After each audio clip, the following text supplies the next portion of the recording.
And that's not to mention a terrific audience here with us in York. Islamism has become a growing concern in Britain. We've all become more used to the sight of women veiled from head to foot, radicals holding placards saying things like, behead those who criticise Islam.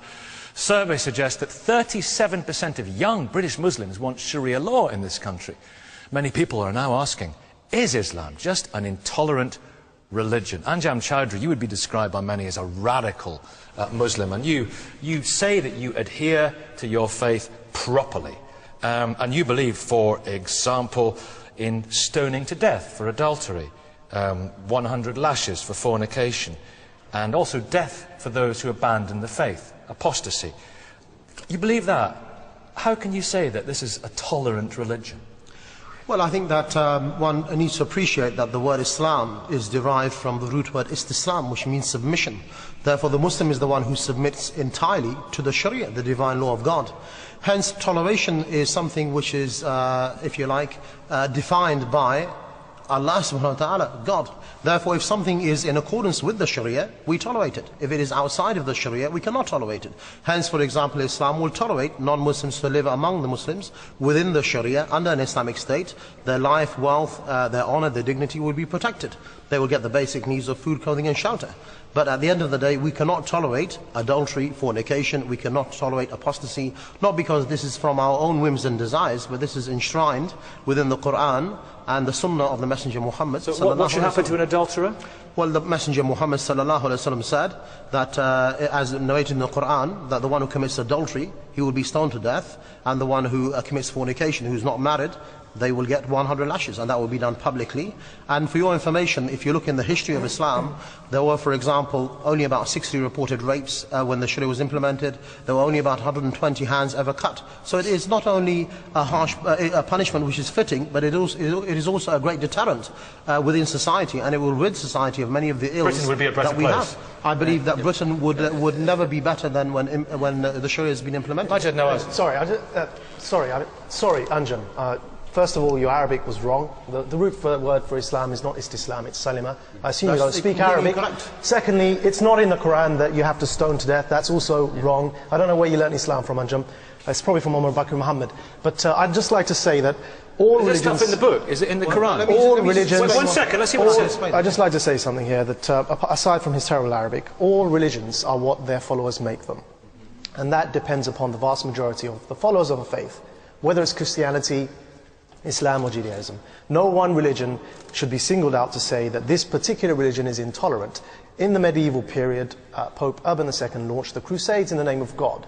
And today we have people like Anjum speaking the way he just did. I think the difference is that the problem today happens to be that many Muslims have subscribed to something we call Islamism, whereby they believe Islam is a political ideology that must be forced upon people in their preference is at the end of a sword. Is he a real Muslim? Well, can I just is he a real Muslim? Well, can I just say, actually, yes, I'm a Muslim. First. Do you consider me a Muslim? In the Quran, Allah said, He said, whatever the Prophet brought, take it. Whatever he left, leave it. So everything is enshrined within the Quran, which is explained by the Sunnah of the Prophet's sayings, actions, and consent. But can I just say that, the lady there is not the only one from the Council of Ex-Muslims. Majid Nawaz is a well-known sellout, and he's a non-Muslim, he's a Catholic. So I think that you need to have Muslims to talk about Islam. What's the punishment? What's the punishment in hell? What's the punishment in hell? You cannot ally with the American and British establishment. What's the punishment waiting for him? What's the punishment waiting for him in hell? Well, he will be in the hellfire, but the point is that he needs to retake his shahada. What would you do to me, Anjum? Let's talk in a minute about apostasy. I'd rather make mistakes in my Arabic than leave the deen of al-Islam like Majid Nawaz. Now, Douglas Murray, is there a problem actually in the Holy Book, in the faith, or is the problem in some of those, like this gentleman, and their interpretation of it? Well, we're very lucky that most Muslims don't think anything like Anjum Chowdhury, or we'd really be in trouble.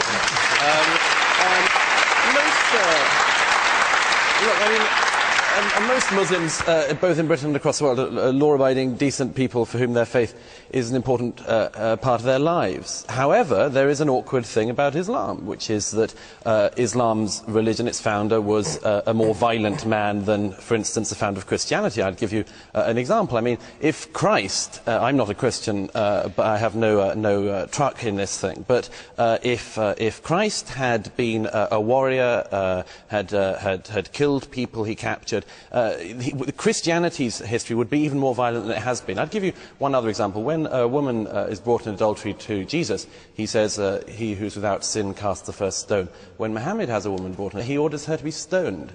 This would be a very different outcome. Now, fortunately, as I say, there's no doubt about this, about the nature of Muhammad as a beginner of a religion. There's no doubt about that, but there is also no doubt about the fact, as I say, that most Muslims don't behave in that way. Because religion is open... Sorry, Douglas, that's untrue. It's untrue. You've deliberately picked on one example, and that is Jesus Christ, the prophet of God. Before that, there were many other prophets that Christians also believe in, such as the prophets of the Old Testament, who launched wars, who were kings, King Solomon, King David. Hold on, Douglas, I'm making a point here, which is that prophets, during those times, some of them fought, some of them didn't fight, some of them it's disputed whether they fought. The point is that all religions are interpreted. We can't say here that Islam is one thing or another. But Jesus' message was very clear. He never said to stone anyone to death, Jesus, did he? I think it's disputed, even the fact that the Prophet Muhammad stoned people to death. That's not a fact. That's not a fact. But yeah, you can admit it. Harris Rafiq. Yeah, just a couple of points. First of all, did the Prophet order people to be stoned to death? Right, okay. That case itself was where the woman insisted that she had punishment. There was one case where the woman was stoned, and that was when she came to the Prophet Muhammad, peace upon him, and said, I have committed adultery. The Prophet, peace upon him, turned his face away. She asked him again, I've committed adultery. Only when she asked the third time for a punishment was the punishment insisted on. That is the only Should he not have still said no? I beg your pardon? Should he not have still said no? No, she insisted that she be punished. But coming back to the original point, in terms of Sharia, first of all, there is nothing in the British law that actually prevents me from practicing my faith. So there's no need for Sharia law in this country. And secondly, there's nothing. And secondly, the other thing is, there is no compulsion in Islam.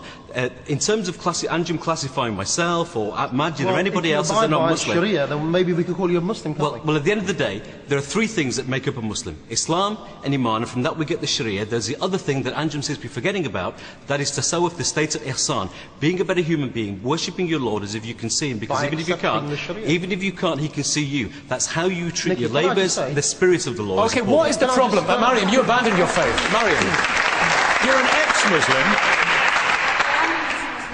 Atheist now, but I think this question is wrong, and this is exactly the reason why. The problem is you can find intolerance in every religion, including in Islam, but the reason Islam is such a focus today is because it is the banner of a political movement, and that's where we need to put the finger on. Anjum Chowdhury represents that political movement, that actually, it's not a question of, oh, he's an intolerant man, we can just ignore him. The problem is that this movement makes laws, it actually stones people to death in the 21st century, it hangs 16-year-olds for acts incompatible with chastity. It denies women the right to divorce, to child custody. It imposes sexual apartheid on millions of people. We have to make a distinction between Muslims... So it's not to do with Islam, it's to do with people like him? It is. It's the political Islamic movement. And actually, the first victims and the first front of resistance against this movement are people who are either Muslims or being labelled as such. So he's the problem. The political Islamic movement is the problem.